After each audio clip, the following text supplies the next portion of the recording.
They want to leave, they can leave. Get the out of my country. He started arguing, why you came here and invade my country? Why you came here illegally? We'll send him back home to Kenya. Today, the Huffington Post released a long and detailed article in which they explore, and I quote, the moral emergency of hate in the Trump era. From hate crimes in the street to chants at rallies, there is no shortage of incidents where people have been told to, quote, go back to where they came from. This country has a long and painful history of this same rhetoric. If you look back at 1957, a horde of people stood outside a recently integrated Arkansas school and yelled, go back to Africa. After John Carlos and Tommy Smith raised their fists in protest, they received the same feedback that Colin Kaepernick received when he knelt in 2016. Go back to where you came from. Maybe you should find a country that works better for him. Let him try. This is not new, but what it is rising. Don't take my word for it.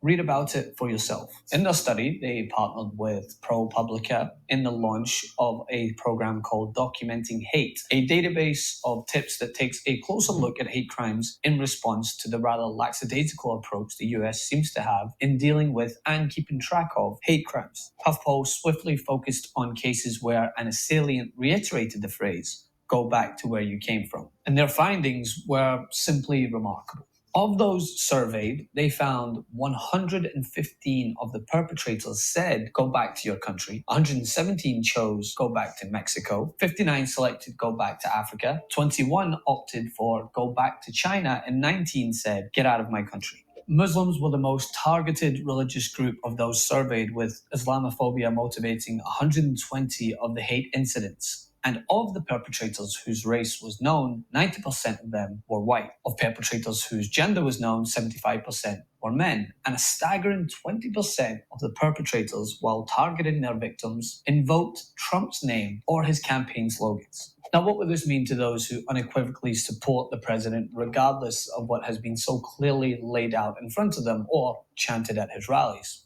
Probably not a lot. But per FBI statistics that corroborate a rise in hate crimes since 2016, one can't help but draw a through line. In one example, a 39-year-old woman from Maryland was able to articulate the lasting effects of being on the receiving end of this hate. And she described it with such a profound depth that one simply can't help but be deeply impacted by it. She recalls being at a red light when two men verbally abused her. And she remembers these men as, quote, thieves, saying they stole my sense of peace in this country. It stole my sense of belonging. And that's what this phrase is meant to do. To isolate those on the receiving end as not belonging, as intruding on something that isn't theirs. It's long since been a tactic of white supremacy. And while phrases as such may be on the rise, the results these people seek are actually on the decline. Every day, we see more representation of an America that stands for all, both in office and out.